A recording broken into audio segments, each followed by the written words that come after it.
এই বাংলাদেশের মুসলমান যারা রয়েছে শান্তিপ্রিয় মুসলমান, এই বাংলাদেশের মুসলমান যারা রয়েছে তারা যেমন নিজেদের ধর্মের প্রতি তাদের সহানুভূতি রয়েছে, অন্যান্য ধর্মের যারা রয়েছে তাদের প্রতিও তাদের সহানুভূতি রয়েছে। কিন্তু এই সহানুভূতিকে ব্যবহার করে কেউ যদি নিজেদের ওই ভারতে বসা চক্রান্ত, যারা মাসের 30 দিনের 25 দিন দেহটা নিয়ে এই বাংলাদেশে বসে থাকে আর বাকি 5 দিন মনটা নিয়ে ভারতে যায়, সেখানে চক্রান্ত করে এবং সেই চক্রান্তের এক্সিকিউশন এই বাংলাদেশে এসে ঘটায়, সে সকল উগ্রবাদী হিন্দুদেরকে প্রতিহত করার জন্য আমাদের মনে বিন্দু মাত্র সহানুভূতি থাকবে না। আমরা আমাদের জায়গা থেকে স্পষ্ট করে বলতে চাই, আমরা অনেক সহ্য করেছি, আমরা আমাদের জায়গা থেকে সর্বোচ্চ উদারতা দেখিয়েছি। আমরা দেখেছি এই অভ্যুত্থানের পূর্বে কারা কতটুকু এই অভ্যুত্থানকে সমর্থন করেছিল। আমরা দেখেছি এই বাংলাদেশ থেকে শেখ হাসিনা পালিয়ে যাওয়ার পরে কাদের মন সবচেয়ে বেশি খারাপ হয়েছে। আমরা আমাদের জায়গা থেকে স্পষ্ট দেখেছি যখন এই বাংলাদেশ অভ্যুত্থান পরবর্তী সময় একটি অস্থিতিশীল পরিবেশ হওয়ার কথা ছিল, তখন কিভাবে আমাদের এই মাদ্রাসার ভাইরা ওই মন্দিরে গিয়ে পাহারা দিয়েছে, কিভাবে 5ই আগস্ট রাতে সারা রাত ওই মন্দির পাহারা দিয়ে সকালে ফজরের নামাজ তার সামনে রাস্তায় পড়েছে।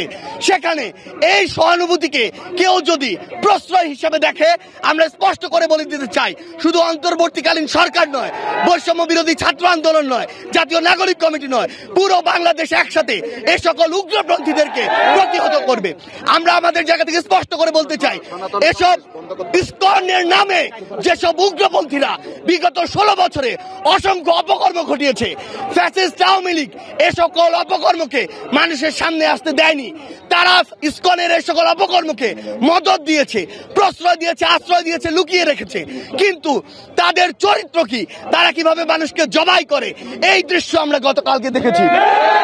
আমরা আমাদের জায়গা থেকে স্পষ্ট করে বলতে চাই, বাংলাদেশের মানুষ যেমন সকল ধর্মের প্রতি সহানুভূতিশীল, একইভাবে সকল উগ্রবাদীদের বিপক্ষে তাদের রক্ত গরম হয়ে সর্বোচ্চ অবস্থানে যেতে, তাদের বিরুদ্ধে দাঁড়াতে, তাদের প্রতিহত করতে বিন্দুমাত্র দ্বিধা করবে না।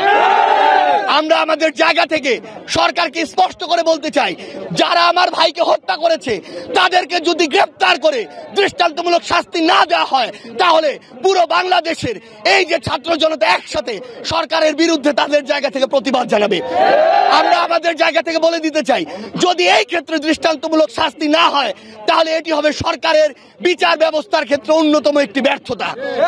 আমাদের জায়গা থেকে স্পষ্ট কথা, এই যারা ইসকন নামের যারা এই উগ্রপন্থী একটি মনোভাব বাংলাদেশে ছড়াচ্ছে, হিন্দুত্ববাদী মনোভাব বাংলাদেশে ছড়াচ্ছে, তাদেরকে অবিলম্বে নিষিদ্ধ করে বাংলাদেশের স্থিতিশীলতার জন্য, শান্তিপূর্ণ পরিবেশের জন্য তাদেরকে অবিলম্বে নিষিদ্ধ করতে হবে।